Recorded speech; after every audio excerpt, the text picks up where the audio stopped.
শনিবার এক অনুষ্ঠানের মধ্য দিয়ে রাজ্যের স্বাস্থ্য ও পরিবার কল্যাণ দপ্তরের পক্ষ থেকে ত্রিপুরা ডেন্টাল সার্জনদের রাজ্য স্তরের প্রশিক্ষণের আয়োজন।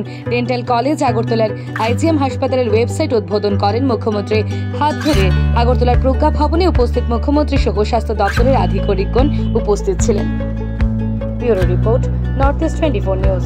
ওয়েবসাইট সৃষ্টি হলো, কতজন ডেন্টাল সার্জন আমাদের ত্রিপুরাতে আছে, তারা অ্যাক্টিভিটি কি করে, সে কি পাস করেছে, সেগুলো কিন্তু আমরা ইজিলি সেগুলোকে আমরা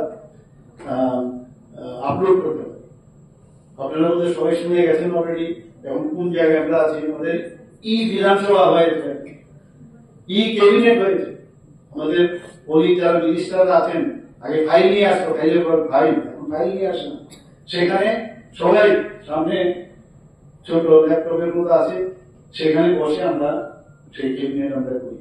সমস্ত স্টেটে, সমস্ত ডিপার্টমেন্টে ফাইলের ব্যবস্থা হয়ে গেছে। আমি বারবার বলছি যে বিভিন্ন যখন সরকারি সংস্থাতে আমি যাই, সেখানে দেখি ফাইলের পর ফাইল, ফাইলের পর ফাইল, এবং অনেক সময় খুঁজেও পাওয়া যায়, অনেকে ইচ্ছে করে একটু সরিয়েও নেয় এবং সেগুলো নষ্ট হয়ে যায়। তো এখন আমরা ফাইল ব্যবস্থা করার পরে সেগুলো কিন্তু সারা জীবন থাকে এবং একটা টিপ দিলে ইজিলি বেরিয়ে যায়। এই ব্যবস্থা আমরা করেছি সমস্ত ডিপার্টমেন্টের স্টেটে। শুধু স্টেটে আমরা ডিস্ট্রিক্ট লেভেলও সেটা আমরা করেছি, ডিস্ট্রিক্টও কমপ্লিট, সমস্ত ডিস্ট্রিক্ট অফিসে আমরা ফাইলের ব্যবস্থা করেছি। ডিস্ট্রিক্টের পরে এসডিএম লেভেলে, এসডিএম অফিসেও আমরা সেটা করেছি। এখন আমরা যেটা মানে ব্লক লেভেলে, সেখানেও আমরা করে দিয়েছি। ভাবুন, ত্রিপুরায় একমাত্র জায়গা